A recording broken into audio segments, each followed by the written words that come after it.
What is truth? That question has plagued humanity for centuries without a clear-cut answer in sight. Don Juan famously stated, "Truth is stranger than fiction." But what is it? And how do we find it? We as storytellers, filmmakers, and artists try our best to imitate truth, imitate life on a daily basis within our stories. However, despite our grandest attempts to capture the complexity of what it means to be alive, our false realities always pale in comparison. They're meandering, pandering, and predictable. They're predictable, well, because with predictability comes comfort. That's not real life. Real life is bursting with intrigue and excitement and romance, which is why today we decided to put aside our storytelling prowesses for something much more fascinating, something real, something true. So I hope you will enjoy with me today these segments of real life as we interview real people about their stories. I'm proud to present to you what really happened. Thank you for coming in today. I really do definitely appreciate it. Of course, happy to be here. How's your day so far? Just got out of bed, got ready, and came here. All right, so you already ready then? I'm gonna ask some questions. All right. Is that all right? I'll try to get some answers. All right, that's what's up. I'm gonna start out easy and then we'll go from there, okay? Uh-oh. All right. All right. All right, what's your name? David. Mia. Justin. My name is Linda Meacham. I'm Joseph. Julie. My name is Nicole. My name's Austin. My name is Ish, or Ishi. You understand everything you say can and may be used in this film to the discretion of the filmmakers. Absolutely. Yes, yeah. Sure. Yes. Yes, I do. Absolutely. Yes. Absolutely. It's all right, I got lawyers in the family. It's fine. So those were the easy ones. Let's get a little tougher now. Okay. Okay, so tell me, have you ever been in love? Yes, I have. Oof. First, right off the bat. Right like off the that. rip, we just gonna go right into it. Oh, yeah, I have. I have been in love. Yeah, I have. Oh, yeah. Absolutely. Ah, you smiled when he said that. That's a good thing. Yes, I have been in love. Okay. Yeah. Are you in love now? I am in love. Tell me about the first time you fell in love. God, it would have been in college. We met in high school, summer between 8th and 9th grade. The first time, Yeah. it was more of a learning experience than anything else. How old were you, if you don't mind me asking? 16. Okay. 16. That's a good age to fall in love. Yeah. Okay. It was at like a youth group kind of thing. He came up and introduced himself to me, which I thought was really nice. So, okay, gosh. So we met because our parents were dating at the time. I was dating this girl in middle school, and she introduced me to her best friend. Long story short, I ended up breaking up with the girl I was dating, and I started dating her best friend. My Lord and Savior Jesus Christ was my first love. And yes, I'm still in love to this day. I had a paper route. It kind of went by her house. It wasn't too long that she was coming along with me, delivering newspapers and collecting money, things like that. Just one of those cheesy things where she walks in and it's just like everybody looks at her, it feels like. And I don't know, I guess I was the first one to make a move. So okay. I was the lucky one, yeah. It like developed naturally. We took it slow and became friends first and everything. And then, it eventually led that way. At first, family vacation, seemingly. Well, 4 of us went everywhere together, dinner, staying in the single hotel room we had, 2 beds. By the second day, it turned into a date weekend for them. First night, me and my dad are in the bed, her and her mom are in the bed. Second night, they're in the same bed and just left us on our own. I mean, one thing led to another. You leave us alone so much. He just fills me so deeply. Just fills me so much that I just overflow with his love. Okay, cool. What else? Well, he stretches me, and it hurts. It does, but it's a good pain because he's growing deep inside you. Right. It's not something I expect you to understand. Only those who have been covered in his blood know what it's like. Covered by blood. And drink it. Covered in it, drink it. It's a lot of blood. It's the only way to be saved. What was it about her? What made you do it? What made you jump off the ledge and try? I don't know. She was just perfect. Like, I don't know, the way she, it was hard to get her talking, but once she did, she wouldn't shut up. And I just loved the way she talked about things, where she was just so passionate, so excited about life, and movies she was obsessed with. She would always tell me, like the difference between Henry Selick and Tim Burton movies. I don't know the difference, but she did. And he just felt like someone who felt like home to me. He felt familiar in a place where everything was new and scary and yeah. He's goofy and he broke me out of my shell, and he always made me feel like heard and seen and made me laugh and like would remember little things about me. Her heart, like the warmth it brings to not just me, but to everybody she chooses to love and be there for. It's just like, it's a beautiful thing. Just his smile. So, big smile. Kind of, it took over his whole face. Full of energy, full of fun, just a joie de vivre. He was infectious. What about a partner? Like a human one? Oh, absolutely not. I'm saving myself. I thought only the blood could do that. That's different. Okay. I love movies, and so we always love watching movies, and I would geek out and talk to him about all the kinds of things that I knew about them. He didn't like horror movies. Like, he was always afraid. But I was like, I'm here. But he's like, no, I'm good. I got it. So that was something that was fun. Because I feel like, especially with, like traditional guys, they can't, like, ask for, like, affection or anything. So, like, maybe even that was, like, his way of, like, let's go see, like, a horror movie. Because ultimately... Some vulnerability a little bit, right? Like, yeah, he was going to be, like... I knew he was going to be scared. So it was my, like, little in of, it's okay. Like, That makes sense. My nickname my dad gave me is Peeps, and he the one day showed up with like a giant box of the Peeps candies to give to me, and I don't even like them. I think they're like disgusting. But he thought it was like a fun little thing, and he remembered, and I thought that was really sweet. All right, everyone, and that's lunch. Okay, so we have 30 minutes. Please don't waste any time. We have a lot more to cover today. Thank you.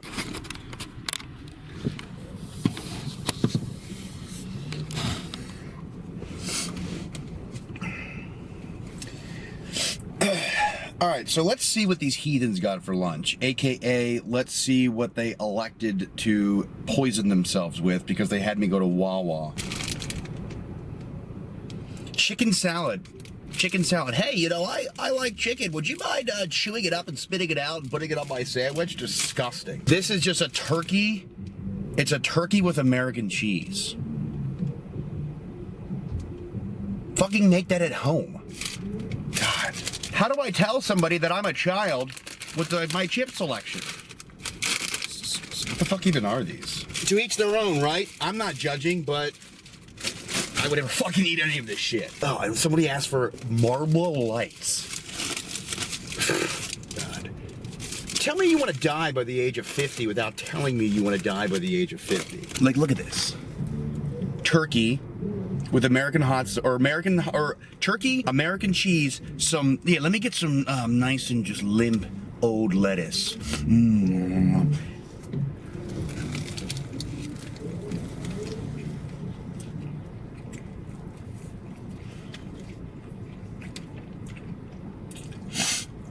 That's actually really good.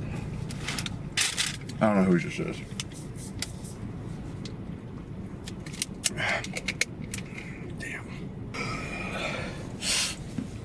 It's kind of like the perfect combination.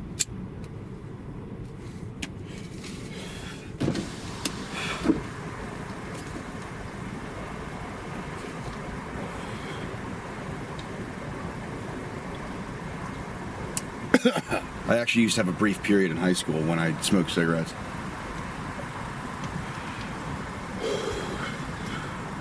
Damn. Kind of remembering why.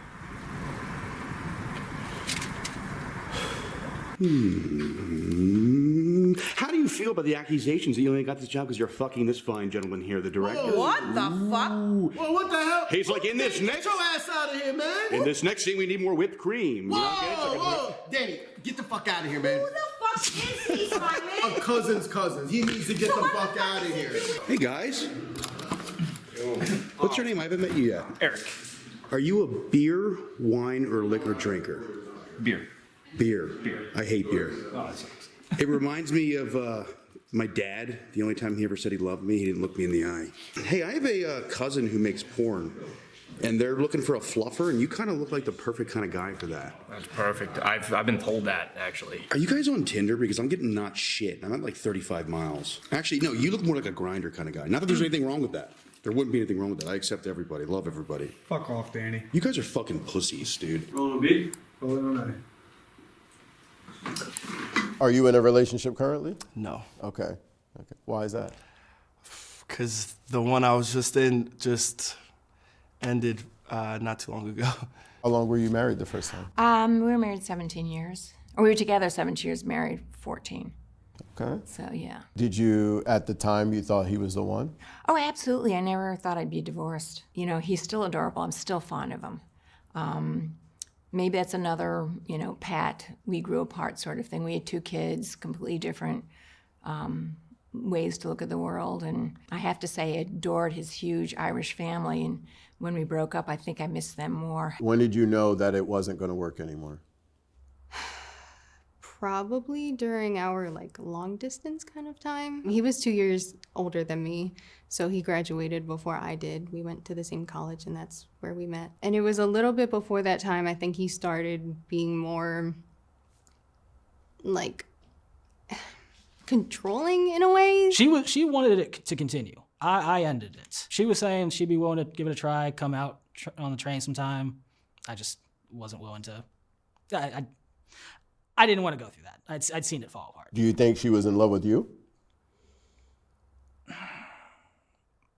She might have been, yeah. From how you're explaining it, it's almost like in the past. Are you guys still together?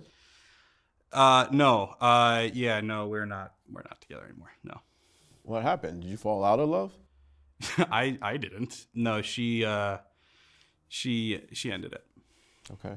Well, why do you think that was? Yeah,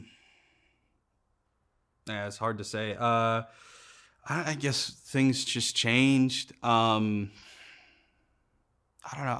I feel like she just got bored. She wanted something else that I couldn't give her. I guess I don't know. We were young. We didn't really know ourselves. We didn't really know what we wanted. Fighting happened verbally.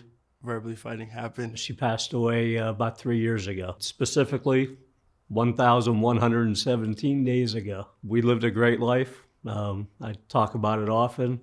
It's brought up in conversations often, and I typically end those conversations with, David Meredith is a blessed man, and I am a blessed man. In the beginning, us being both church kind of people, the traditional male role was, that was interesting to me. I thought that was the way that I grew up. So I thought that was what I wanted.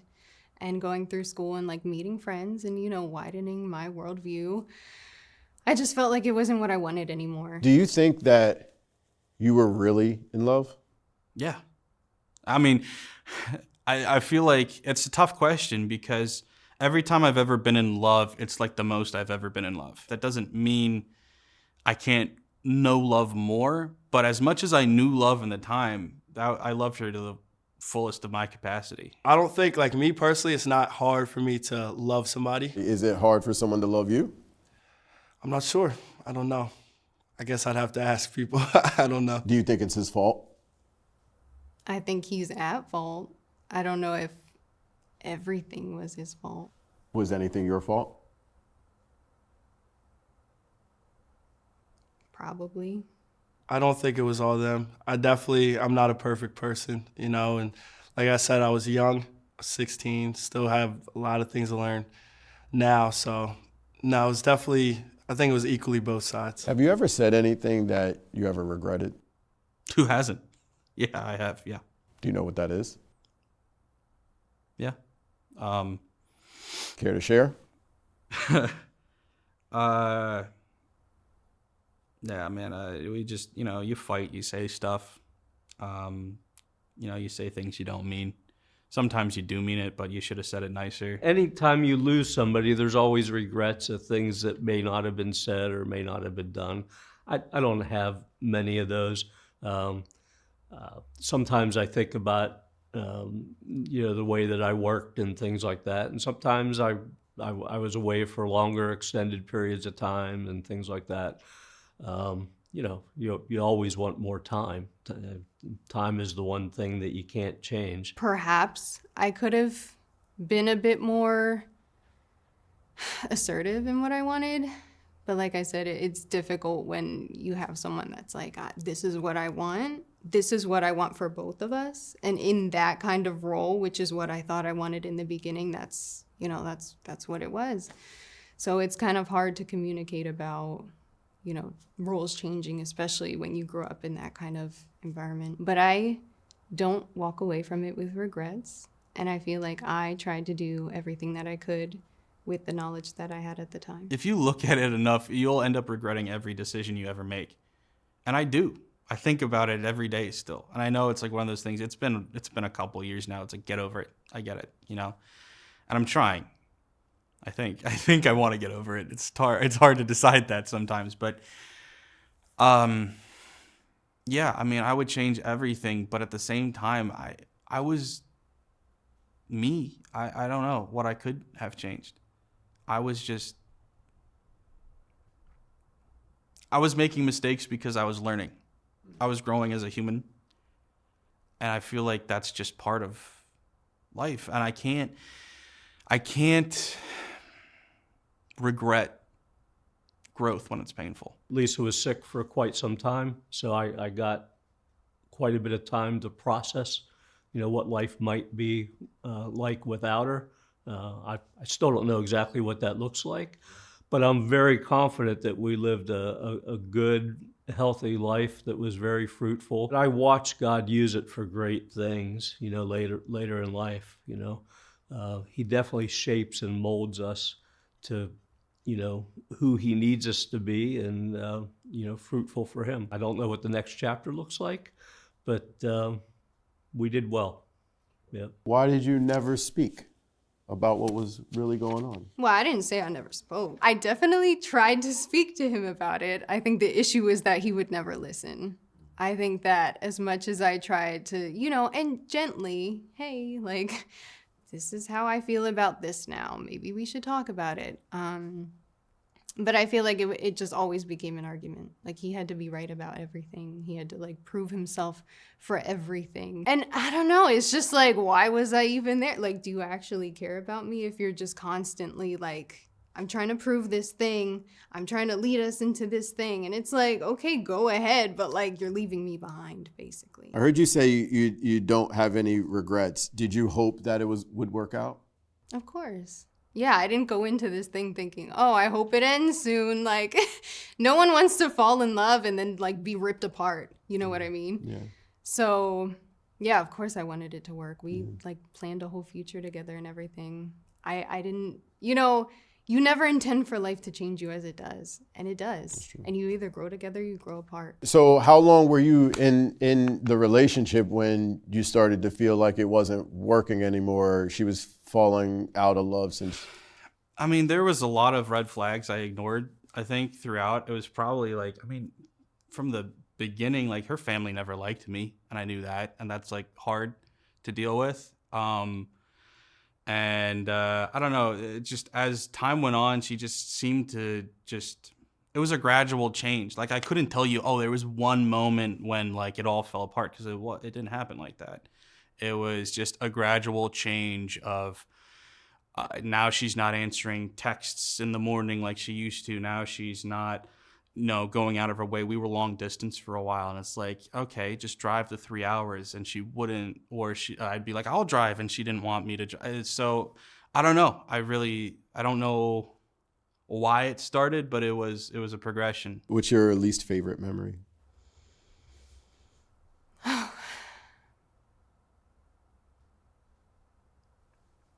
Probably when I tried to break up with him the first time. What happened? I tried to talk to him about it. And, like, of course I loved him and I wanted to be with him.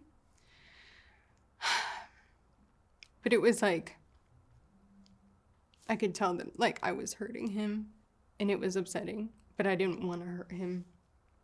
And he kind of, like, threatened to take his own life if I broke up with him. And so like, what can you do with that? You know what I mean? Like, this is a person that you really care about, and you don't want to hurt them by stringing them along when you know that it's not working. But, like, you have to cut it off just to save them, save yourself. And it was just like, what am I supposed to do with this? Like, I'm trapped. Like, I don't want you to hurt yourself. I don't want me to hurt you because I'm keeping you here. And it just wasn't a good situation for anyone. So yeah, I think that was probably the lowest that we got. Are you better off now? Seeing that person walk away, it ruins you. You know, when you've given somebody everything you have, your life, you built your life around this person, you've put your heart and soul into this person, and that person chooses that they don't care anymore. That hurts more than anything can. If it was just a fling, if it was just fun, if it was just sex, who gives a shit? But she was my life. So it's like, you know, I lost everything when she left. And it was all her choice? Yeah.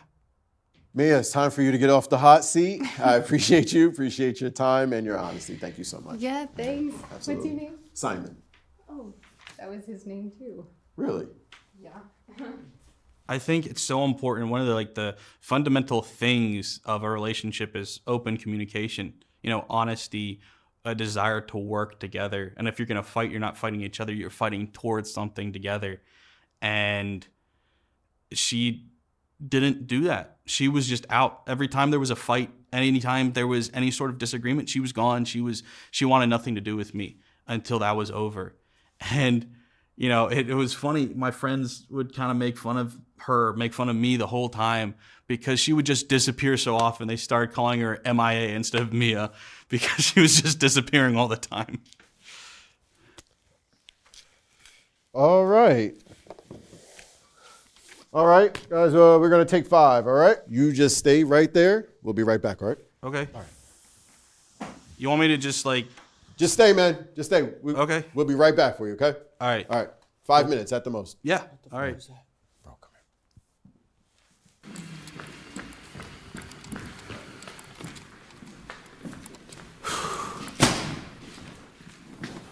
here. What's the situation, boss? You both heard that out there, right? You're not about to say what I think you're about to say. Uh-huh. I'm sorry, what's going on here? They're the same Mia. They're exes. The same Mia from this morning? Uh-huh. You can't be serious. Bro, think about it. They just told the same story out there. It's fucking perfect. They're not... She said her boyfriend's name is Simon. His name is Joseph. His name is Simon. He's been going by his middle name. Hi, Simon. Hi. Hi, I'm Victoria. I'm one of the producers for this project. It's nice to meet you. So I have a quick favor to ask of you. See, our director, his name is also Simon, and we were wondering if maybe we can use a different name for you just to avoid confusion. Is there a middle name or something we can go by? My middle name's Joseph. Ah, Joseph is perfect. Thank you so much. Yeah. Appreciate it. Yep, he's gonna go with Joseph.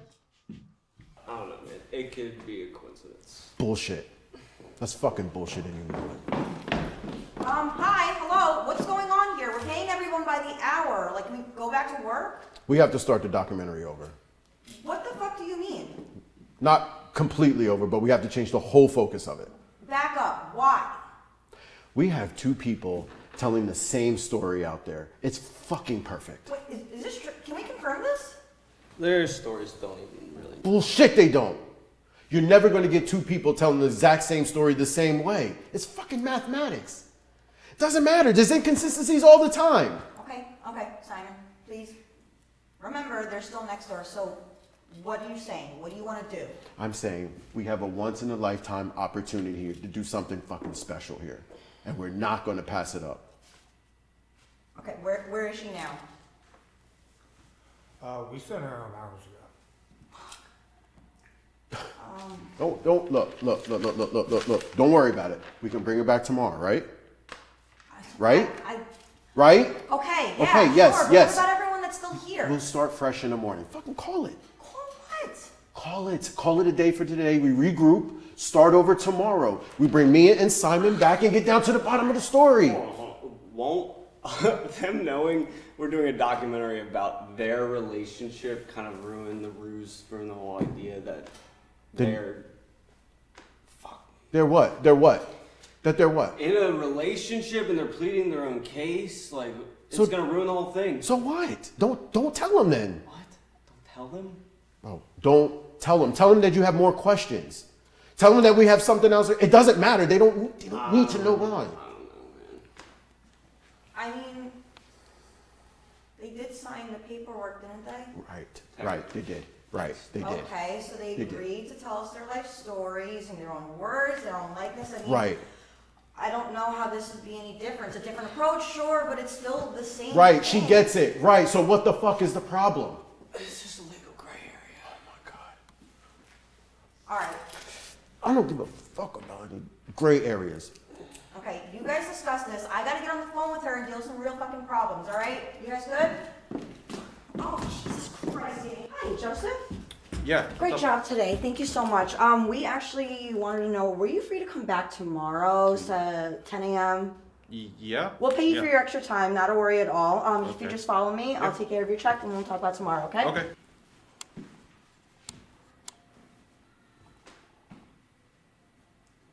You don't have to fucking like it. You just have to do it. Dude, you can't be just shifting around the whole production just because of what happened with... It has nothing to do with her. Come on. We both know that's not true. So what? So what? So what? What if it does? Ever since I wrote this fucking script, all I wanted to do was tell the truth. And now we have the opportunity of telling something real. The real truth. That's what we wanted, right? Right? That's what you wanted. You wanted a documentary about truth, right? Here's the truth right fucking here. The festival documentary that we've been fucking dreaming of just fell into our laps. We're not going to pass it up. I'm not asking for your opinion. You're just going to do it. Do you understand? Got it. Good. You? Got it, man. Good.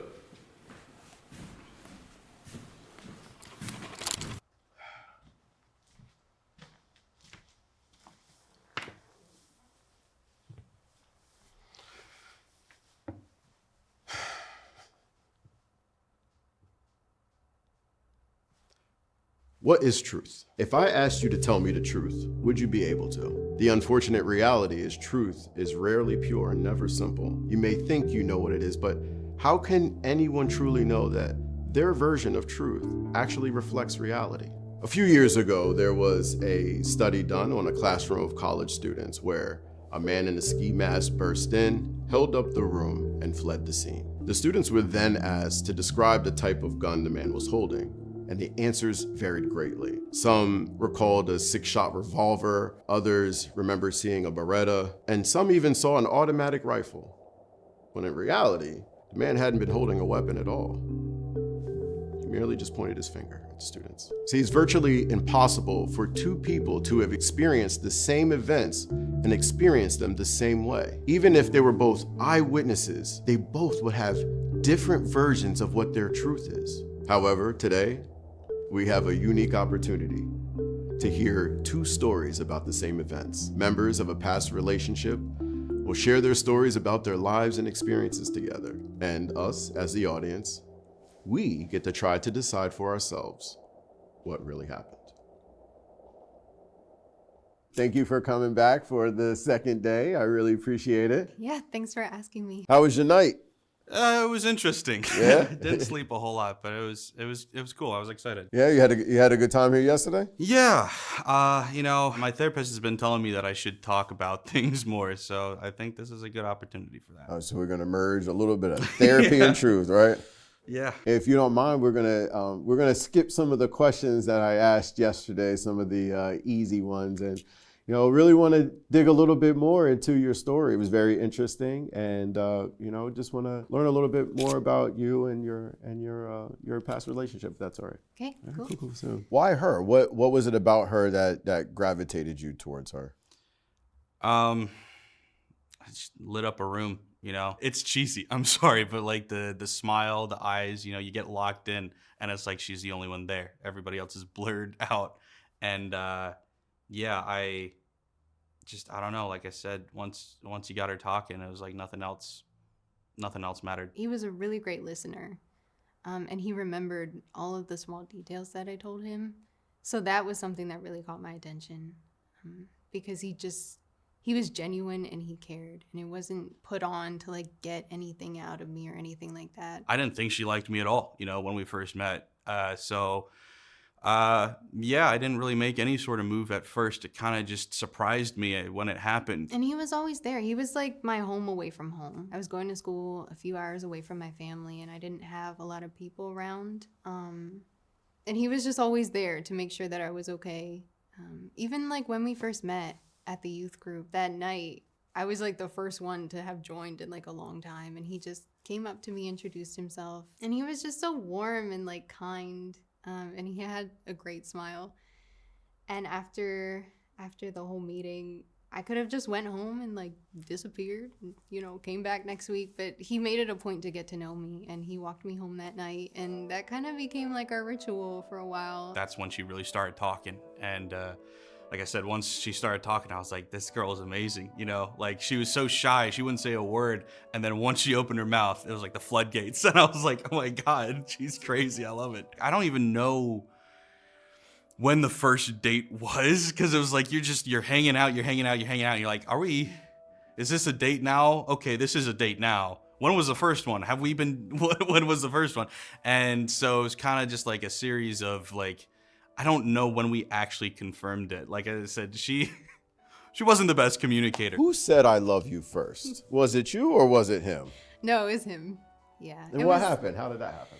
So he was visiting me at my parents' house for the first time. I stopped and I was like, you know what? I love you. And she said, okay. I was like, okay. She said, okay. I'm like, what does okay mean? And she's like, oh, me too. I'm like, okay, well, say that. He said it, and then I waited a second just to torture him a little bit. And then I said, I love you back. Oh, okay. So why'd you want to torture him? You didn't just want to say it right out? I think sometimes he gets a little like scared about things. I was hurt, by that reaction. But then we talked about it like a day or two later, and she was like, no, yeah, I totally feel the same way. I'm like, okay, then say that, I think he was like terrified for like a split second. But it's like, bro, you're meeting my parents. Like, if I didn't love you, like, you wouldn't would not be here. doing that. Her little smile, her little, okay, that was as big of a reaction as you could get. So at the time, like I said, I was like, well, shit, I guess that's not happening. But no, she was like, from what I gathered, it was more of a about time kind of thing. No, it's just supposed to be like a playful thing. I think, sometimes we be riffing off each other and things. Yeah. What about your first kiss? Yeah. So first kiss.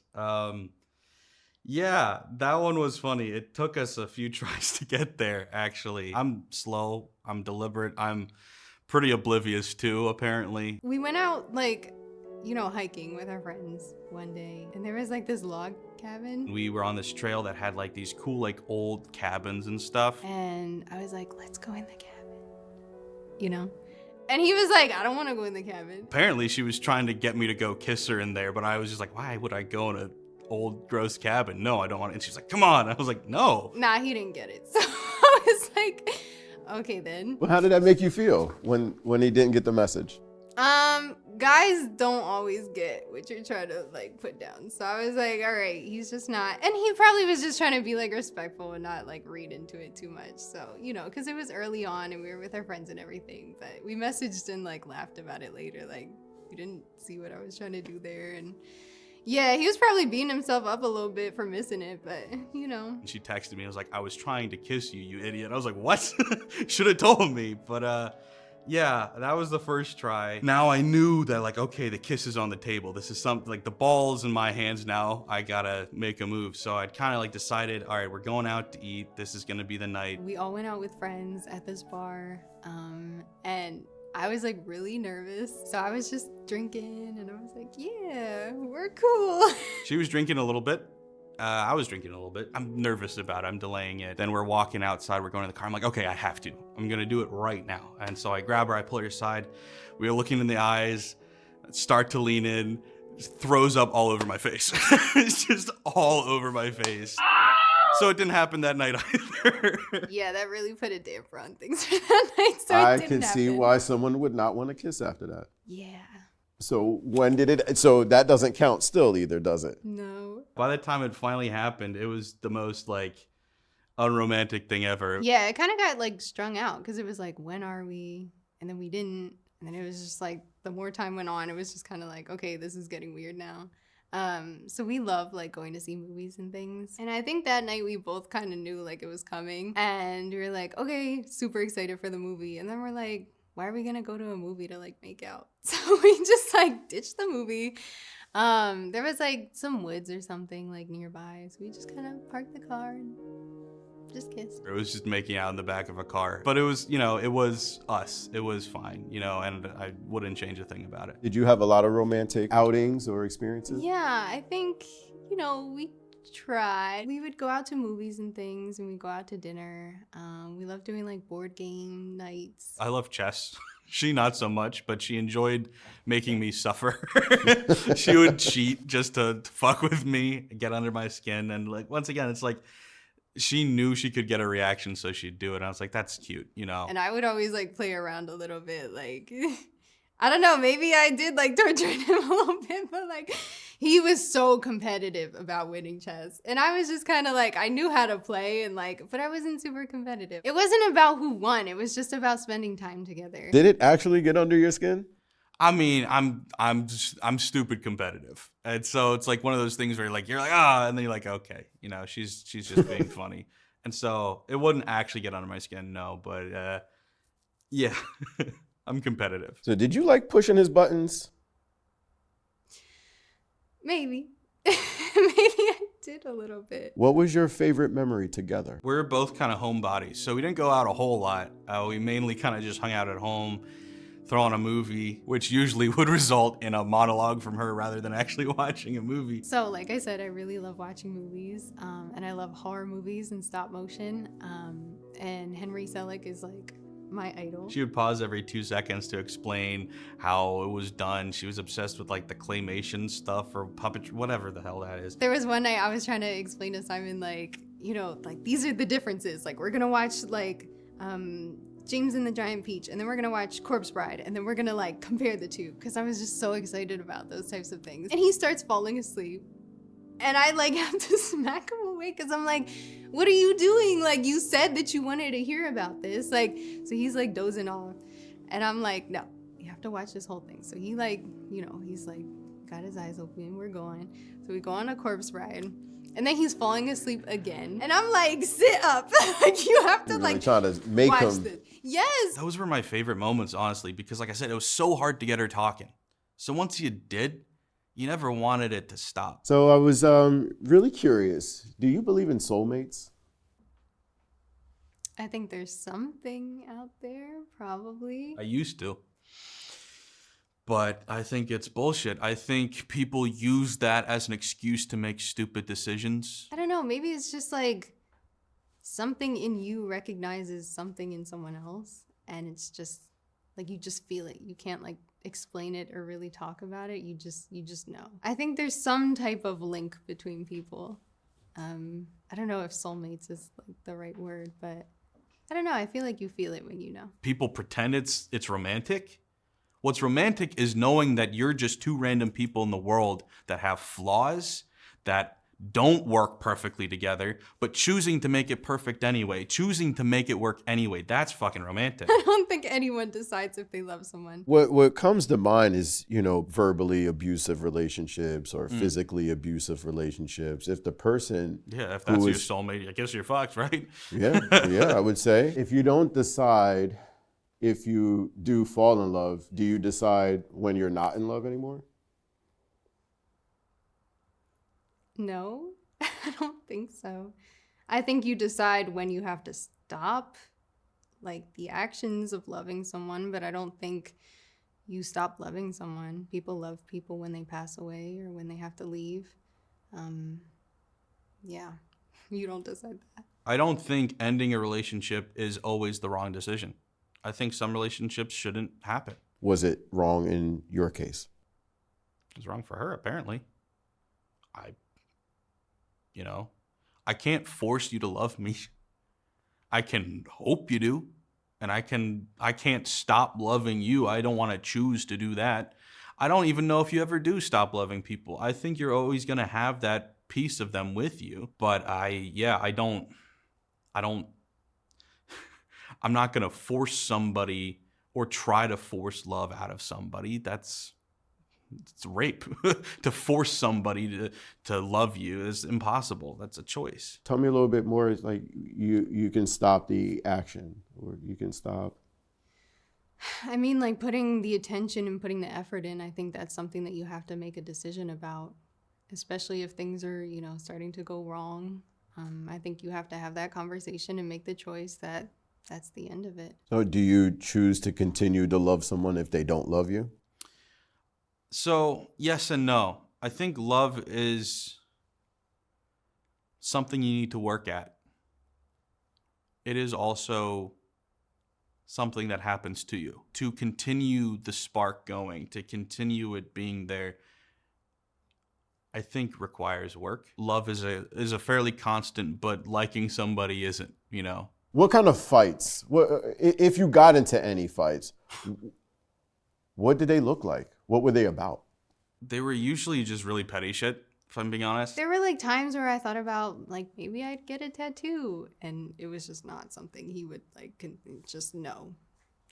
And then like, yeah, let me like cut my hair super short, and that was also like a whole argument. I don't think he ever like wanted like any change in a way. We could never just talk about it, She would just either early on, this should have been a red flag for me, but I don't know why I didn't see it that way. But like early on, she would just stop talking, and she would like give me the silent treatment like I'm some kid or something. And it would be like we disagreed about something really stupid, or like, she wanted to get a dumb haircut or something, and she'd ask me my opinion. It's like, no offense, but if you want to dye your hair blue and cut your bangs off, I'm going to tell you, I don't think that's a good idea. I think that's like part of a healthy, natural relationship is that honesty. Like she told me she didn't want me to shave my beard, and I said, okay, I'll do that. There was this one time we were going to go out on a date, and I got this really, really beautiful dress, and it wasn't immodest. Like in the beginning, I dressed like very, because that's how my family was. And the more that I was out with my friends and seeing other, college age people and how they dress, I just wanted to kind of like started experimenting with my style and what I wanted. And so I bought this like really pretty dress, and we were going to go on a date that night. And he was like, what are you wearing? And I was like, this. I was so excited. I thought he was going to love it. And he was like, you're not wearing that. And I was just kind of taken back. Like I never thought that like a dress could be something that he was so like adamant about. Anytime we would fight, she would break up with me rather than figuring out the fight. It was like, it was just over. It was gone. She was out. Anytime there was any stupid minor fucking inconvenience, she was done. So who started the fights?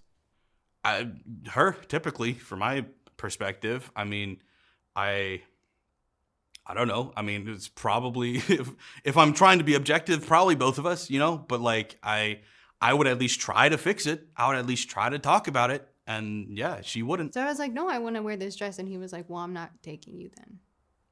And just left. So that you didn't go? No. I mean, you have to go on a date together. Do you think you deserve what happened to you? That's a pretty rough question, don't you think? I'm sorry. If that's too forward, you don't have to answer it. No, that's fine. I don't know, maybe. Kind of. Sometimes I think about that. Sometimes I love the idea of like karma or fate, you know, balancing shit out. Like you do something bad, so then bad things happen back to you. But like, I don't really believe that. I think just like shit happens to everybody, no matter who you are. Shit's gonna happen. And it's just up to you to try to make lemonade, you know? Lemonade out of shit. Yeah, it's tough, isn't it? It was just kind of me by myself. I called my friends. Of course, they didn't like him. They didn't like it. They didn't like how he was trying to, you know, force whatever he thought I should wear onto me and how I should look. Yeah, that wasn't a good night. It's a weird thing, the whole religious context of everything, where I felt like, you know, it's so like Christianity is so old school, where it's like the guy is in charge of everything. And so I was to blame for every decision that happened. Do you take any responsibility in what has happened? Oh, absolutely. I trust me. I was not perfect. I'm not pretending I was, but like, it's not on me. Like relationships take two people, right? Fights take two people. Arguments, discussions, working shit out takes two people. And if I'm trying to do it all on my own, I'm not going to get anywhere. So yeah, no, I can't. I'll do my best to be the bigger man. I will. I was not perfect. I was not a saint. But ultimately, I need you to talk to me. I need you to work it out with me. Did you push her away? What? Did you push her away? No, she would fucking leave on her own. I had no. She's not here, is she? No, because she left. Did you feel like you could open up and be open and honest with him? I tried to, but no, he wasn't easy to talk to. I think in the beginning, he was easy to talk to because we were both so much on the same page about things. So what changed? I mean, in the beginning, things were good and you could talk, and then there was a shift that happened, and then you couldn't. What happened? I think we were both changing, honestly. Like I said, I was going through school, and so there was a lot more to learn. And I had friends who were more progressive than I was at the time, so they were introducing me to a lot more things. And so I was just widening my worldview and what I thought was right. You know, not what my parents thought, what I think. And I think once I started discovering that and moving away from the more like traditional roles and what I thought relationships should be like, I think that's probably when we started having more problems. And, you know, I tried to talk to him about it, but as a traditional male, like, this is what it is, it's hard to have that conversation. Why do you feel like she couldn't disappoint you or disobey you? I don't know. What? Okay, so then why wouldn't you let her get a tattoo or dye her hair? I wasn't stopping her. I was just telling her my opinion. Like that's what mature adults do. If you're not mature enough to get the answers you don't like, you shouldn't ask the questions. And you were always being honest.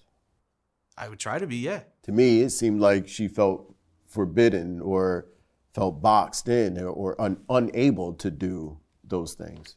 Seems like you were stopping her or controlling her. What are we doing here, man? Is this like a fucking therapy session? Am I supposed to get up here and be like, yeah, I'm a fucking terrible person. I deserve all this bullshit. What are you fucking trying to get from me? Why are we fucking doing this right now? Why am I even fucking here? You want my story? You want the real story? You want the truth about it? That's why we're here.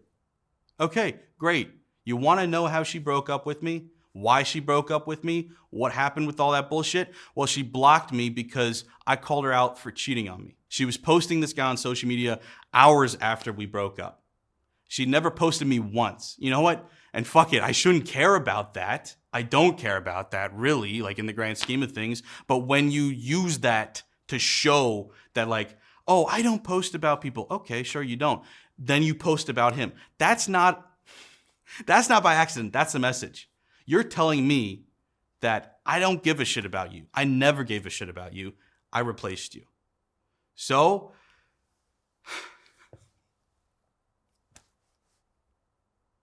I told her. I I messaged her and fuck.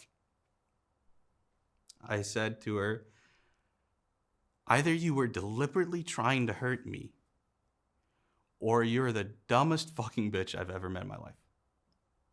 That's when she blocked me. And I tried to apologize, but it didn't matter. She never saw it.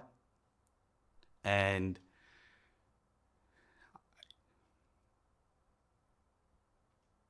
I've spent so much time just replaying that moment over and over in my head because that's the last fucking thing I ever got to say to her. So trust me, I know I fucked up. I fucked up a lot. I fucked up in really bad ways. You know what I didn't do? I didn't give up. I never fucking gave up. So you can blame me all you want, but what you can't say is that I'm the reason this ended. Because I didn't cheat, I didn't leave, and I didn't end it. I tried my best to fix it whenever I could, no matter how bad I fucked up. Blame me for anything you want, but not that. Can we fucking take a break? I can't do this right now. Yeah. Okay, sure. All right. guys. That's lunch. Please don't waste any time. We got a lot more to cover today. Thank you.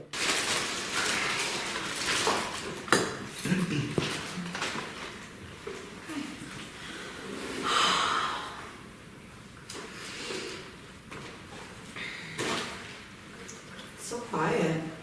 Yeah, it's kind of nice. Where the fuck is Danny? Oh my.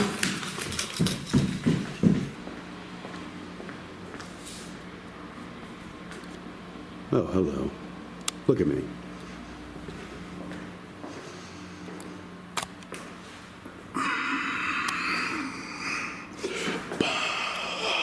This is the dream. I am the dream. And I understand. Nothing can stop me. I don't care who's in my path. I'm ruthless. The path to success requires anger and ruthlessness, both of which I'm willing to do. Danny?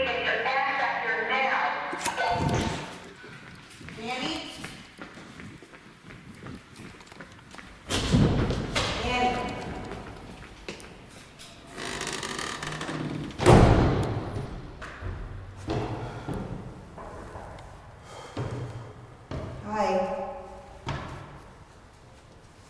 What's up? You good? What do you mean? I don't know. The whole thing seems to be stressing you out. Oh, I gave it away. I'm just trying to look out for you. For me or for the project? I can't be both.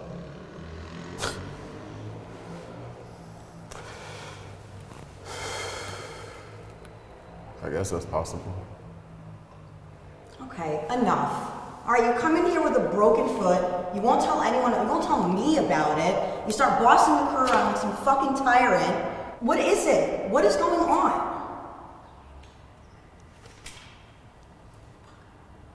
I'm sorry. Okay, I can't imagine that separation came at a great time for you. It was a great time.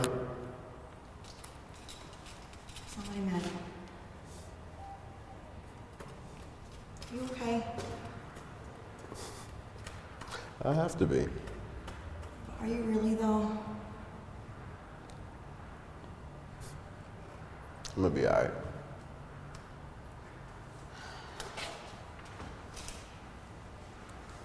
Just because you say it doesn't make it the truth.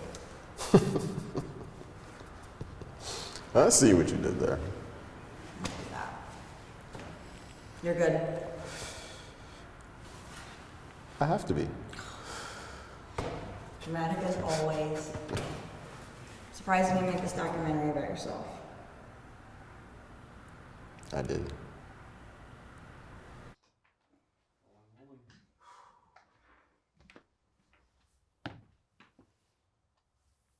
Hey. Yeah. Welcome back. Yeah, sorry about that. Don't worry about it. Got a little heated there. Yeah, it happens. It's all right, but you're good now? Yeah, we're all good. All right, all good. Cool. Did Simon ever teach you anything? I think he pushed me in a way. I think he taught me that I didn't have to settle and accept what I was accepting. He was someone I loved for the first time. So that was like a whole new world in and of itself. So there were good times. There were good things that he did. I think what I've really just tried to learn from this is that it's okay. It's not the end of the world, because the world's gonna keep turning. You know, nuclear fallout could happen, every human dies, but hey, the world's gonna keep going past humanity. We're just a blip. I'm just a blip. I'm curious about the relationship that he had with you and your parents. Yeah. Were there ever any issues that he had with your parents? Any arguments or any disagreements? Anything? Yeah. Her parents always hated me. You know, I'm a Latina. My parents are Latinos. And so I have my culture and he has his. And I think I tried to, get him active in that. And whenever he was around my family, that's like a big part of like who we are. And I think he would just like make like ignorant comments here and there. And I don't think my parents liked it. I can understand like what you're trying to say, but they're not really around him. So they don't really understand like really what's going on. I know at least her dad hated me because I heard a conversation. Yeah, so my parents came to visit one weekend, and Simon was around. So I was like, come on over. Like, let's have everyone interact and things like that. And my parents, I didn't know that they really didn't like him. They kind of got quiet around him sometimes. So I knew like something was up, but I didn't know like it was like that. And they were arguing in the other room. And I heard him say, I just don't understand why I have to be with that white boy. I'm like, what the fuck is that about? I mean, of course I tried to explain it to him. Like, no, that's not what he meant. Let's all calm down here. I just don't understand why you have to be with that white boy. Look, I'm not trying to tell you who you should love. I just want you to be with somebody who appreciates our heritage, our culture. Someone who respects you. But yeah, I think once you hear that, you're just gonna take it and run with it. That's such bullshit. The beauty of this country and everything that it stands for is like a melting pot. Like, I think it's such a beautiful concept for like, obviously there's beauty in individual races, but it's so cool, the idea of like all becoming unified. Simon took it as my dad being racist, and that, it was just like a complete, like, there was just a complete rift there. Even the word race is based in prejudice, because we're all the human race. We're all the same thing. And I was trying to explain to Simon, like, that's not what he meant. Like, he's not being this way towards you. He just doesn't appreciate that, like, you don't always try to, like, know more about my culture and where I'm from and appreciate that in my family. He just makes these comments, kind of like little microaggressions, I'm sure is how my family took it. And I didn't see him as, doing it like that. I knew how he was, how he communicated. Like, I knew that it wasn't really, in that vein. But I think, my parents being a bit far from that, it just hit their ears wrong. Does Mia have those same kind of philosophies? Did you see those kind of things in her? No, she would always defend me. She said, like, just get to know him, If you just got to know him, you like him. But he was like, no, why would I? I don't want to get to know him. You think it was the race thing, or do you think he didn't like you? I don't know.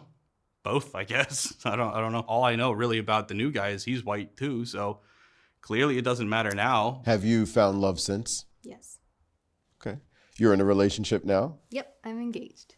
Oh, nice. Congratulations. Thanks. Are you happy? Of course. You don't know him, do you? No. Never met him that I can remember. He was at school too, so I probably saw him around, but I just knew about him vaguely, really. What does he look like? White guy, tallish, I think like 6 foot something. I don't know. He's nothing like me, I'll tell you that. Is that a good thing that he's nothing like you? Yeah, I think so. I think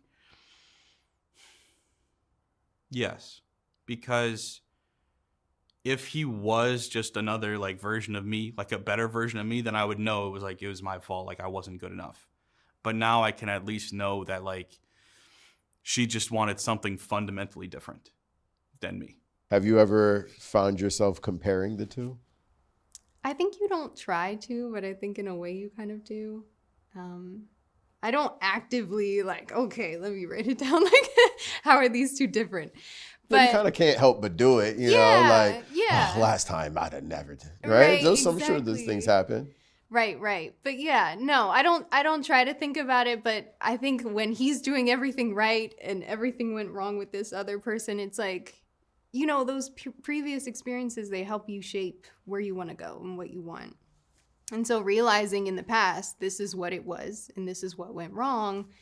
This is going well, and I think this is going right. Obviously, you're still reeling a bit. It's been 2 years. How do you move on? How do you open yourself up to love someone again? I mean, I guess it comes down to wanting to move on. So you don't want to move on? I don't know. No, maybe. The sense of loss with somebody that you loved, it feels like an attachment still. So it's like, as long as like I still miss you, that kind of feels like some sort of connection still.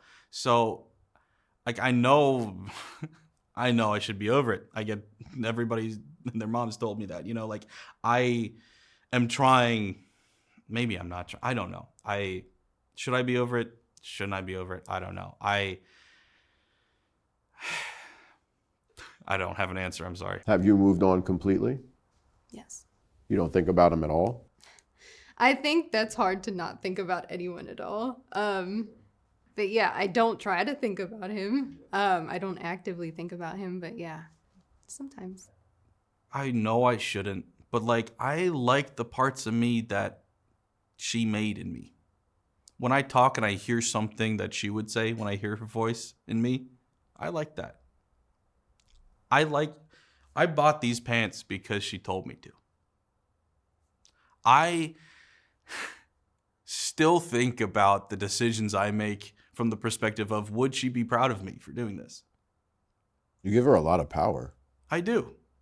Because that's what you do when you love somebody. It seems from what you're saying like he didn't really get along with your parents so well, right? And didn't really get along with your friends so well, right? And you started to have a rift yourself, right? When did you know it was done?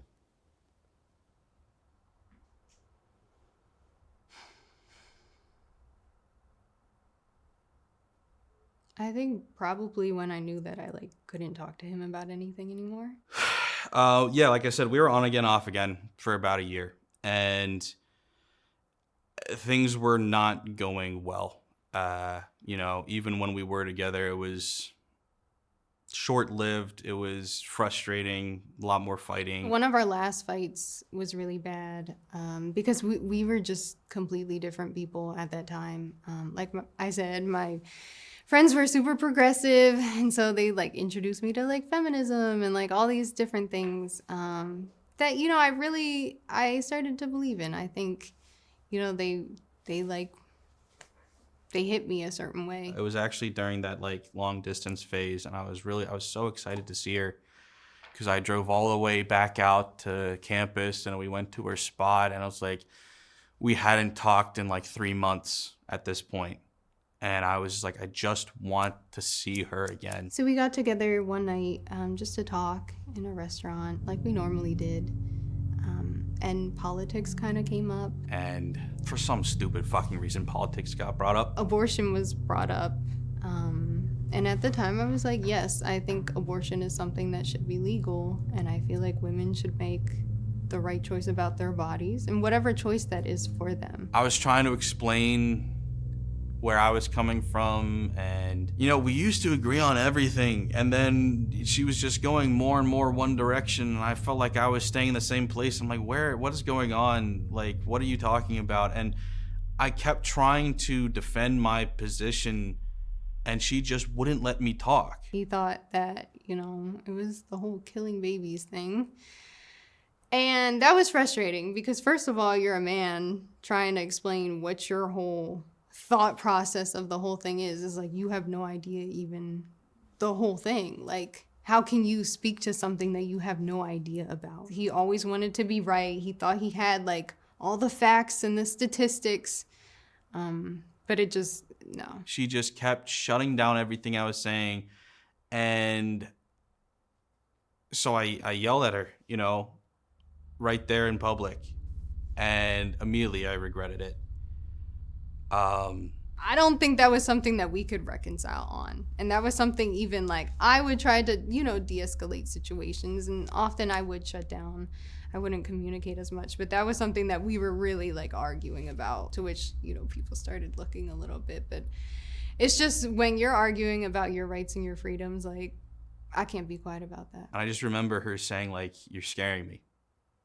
And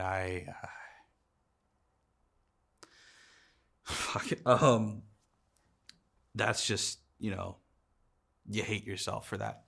You can't forgive yourself for something like that. He just made me feel really small. Like, I had to be less of a person to be with him. And that was hard. Because I wanted to be perfect for my parents growing up. I was an only child. And Latina parents, they can be very, they want what's best for you. And they can be a little hard on you sometimes. And I think with him, he felt so much like home. But I think it just took a turn from there. And I just couldn't be fully myself. Like, I had to make myself small to be with him. She basically said that, like, she could fuck any guy on campus. She didn't need me.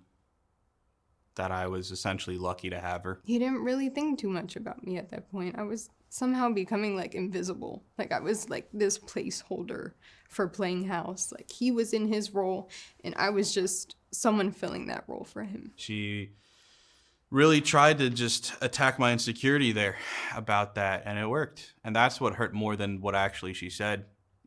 I've had plenty of playground insults thrown at me. Don't give a shit.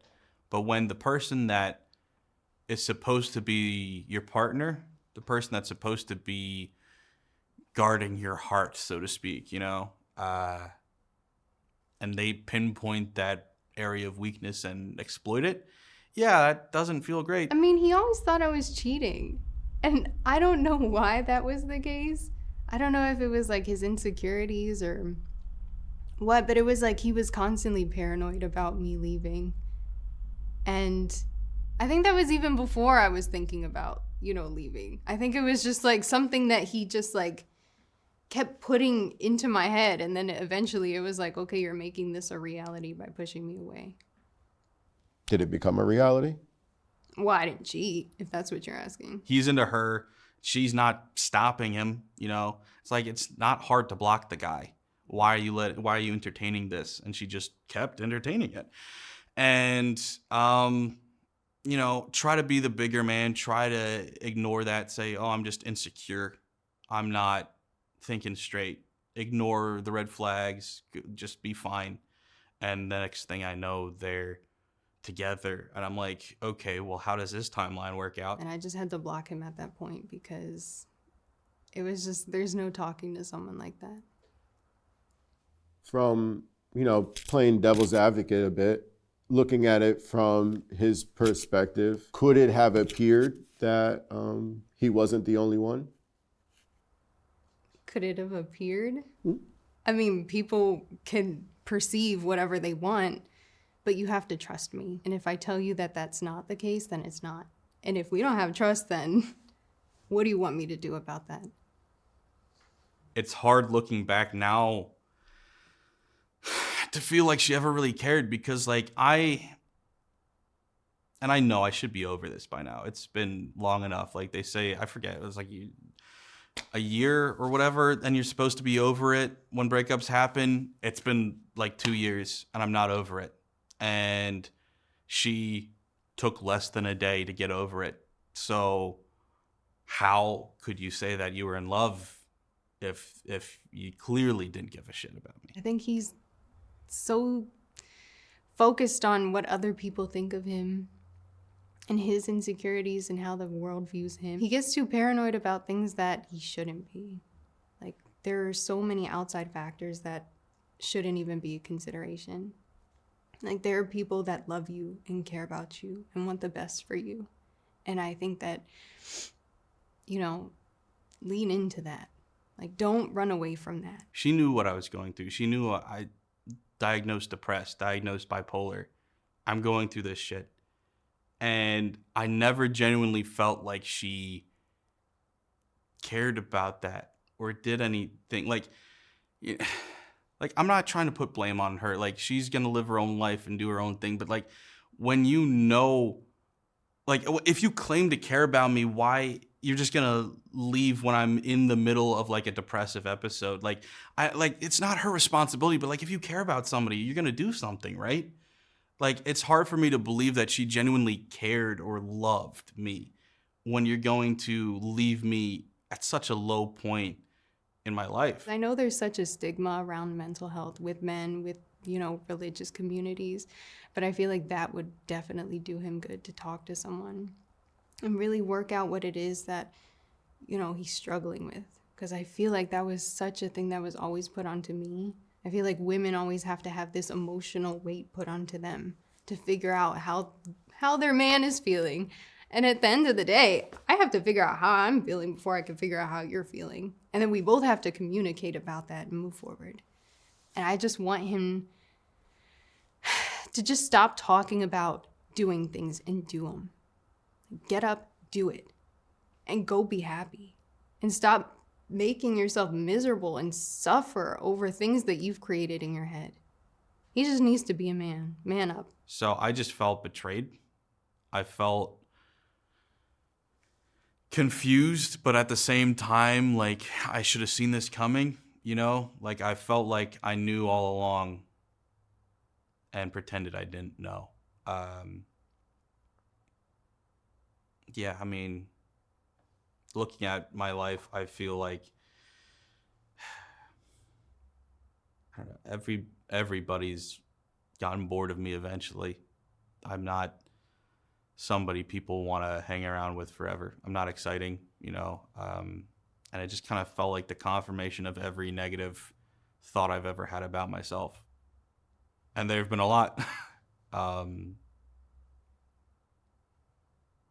It really just, I felt alive for the first time when I was with her. And so when she took that away from me, I was dead again. That's what happened. That's what it felt like. It felt like I had died. What do you wish you could change? God. Everything. Nothing at the same time. Like, obviously your decisions you make in life lead to who you become. And I'm really trying to be proud of who I am now.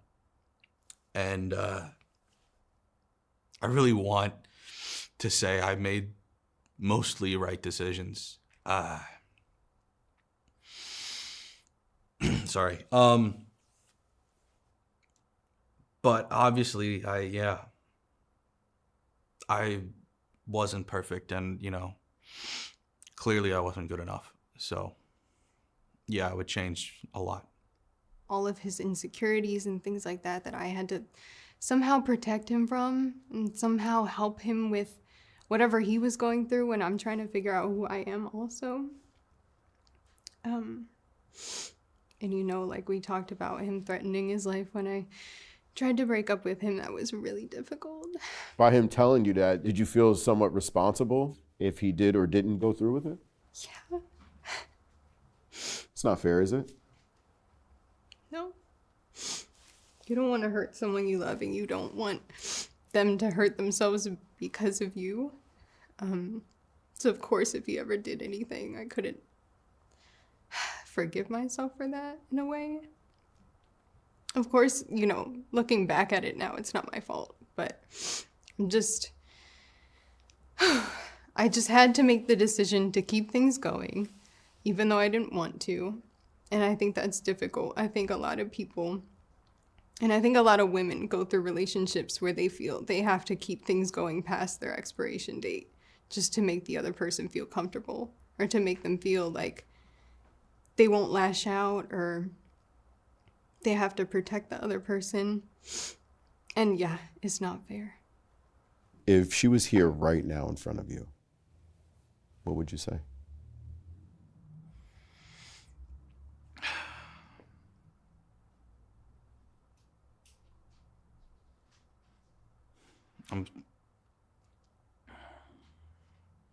I'm sorry.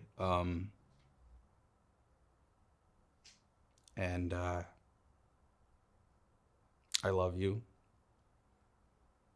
But if leaving you alone is the best way I can show you love, then that's what I want to do for you. And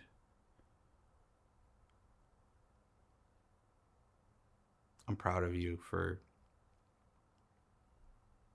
doing what's best for you. But I do still love you, and I miss you a lot. And I'm sorry, I wish I could have been what you wanted. I wish I could have been whatever that was. If he was here right now, what would you say? I want him to be happy in whatever capacity that is. I want him to have the courage to ask for help. I think that there are a lot of things that he's struggling with that he might not know that he is. Maybe he does know, I'm not sure. I don't think that was something we could ever really figure out. But I want him to be able to get that help and to get up and do all of the amazing things that he talked about doing. He has such wonderful ideas, but I think that he just gets caught up in, am I not good enough? And he is good enough. But I think all of these insecurities and him being paranoid about things, I think it always like hangs him up. And if he can just get past that barrier, I think it would just open up a whole new world for him. And I think he also needs to know how to take accountability and to listen and to know that what you do and what you say hurt others. I think he can't put so much pressure on other people like he does himself. He needs to really not put as much pressure on himself as he does, and also understand that people are going through their own things too. And it's not fair to put your things onto other people. And most of the time, these people here that are for you, that love you, they want to help you. But you can't consistently like control and manipulate and push them away. It's just, that's not what love is at the end of the day. Very well said. Thank you. I appreciate your time again, man. You too. Thank you. Thanks. Thank you. Yeah. Thank you. Thank you so much, Joseph, for your time. I appreciate you coming back. Thanks. Yeah. Again, man. Yeah, I appreciate it. Thank you. Yeah. Oh, Simon, Joseph, if you don't mind, we want to get an exit shot of you leaving. So there's a coffee shop right downstairs. If I could ask you to wait there an hour, maybe two tops. It's just something that's really important for the continuity and everything together, okay? Okay. Here, follow me. We'll take care of it. Okay.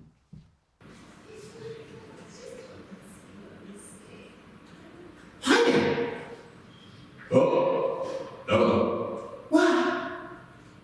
You are so handsome. Yeah, I've been known to be told that a lot. Can I kiss you? Okay. Okay, so what do I do with my shit and piss?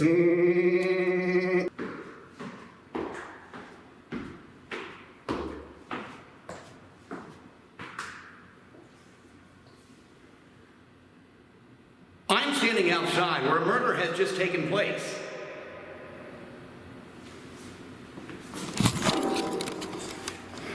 I could be a newscaster. I could fucking do anything.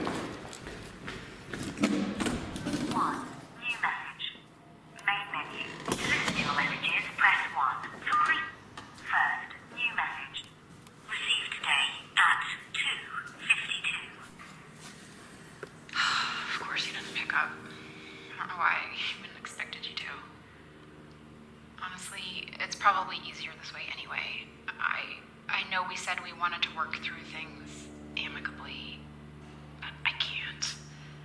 What you're doing, how you're behaving, it isn't fair to anyone, especially not Renee.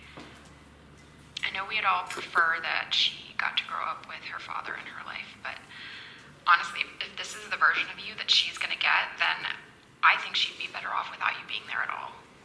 So I'm going to be seeking full custody, Simon, and I will not be answering your calls anymore. So if you need something, you can speak to my lawyer. Goodbye, Simon.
What is truth?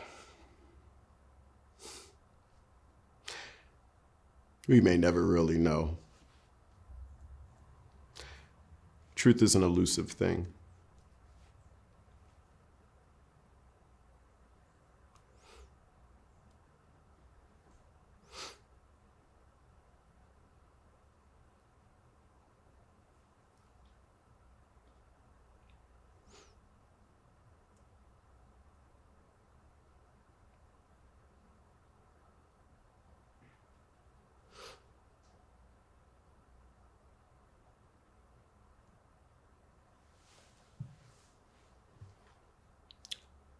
What is truth?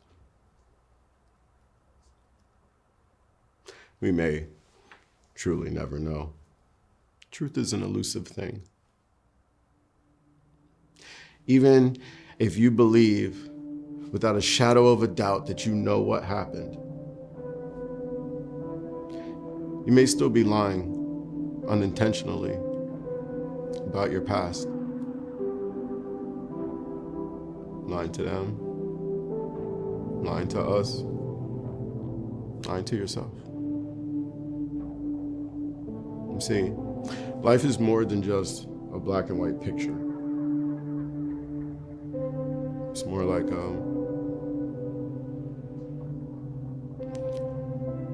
exploding kaleidoscope of grays in between. Who hurt who? Who wronged who? It doesn't matter. There are rarely heroes and villains in everyday life. Most of us are just people, trying our best to do the right thing and figure it all out before it all ends. No matter how bad we want it to stop or just slow down, so we can pick up the pieces or tie together the loose ends. The truth of the matter is that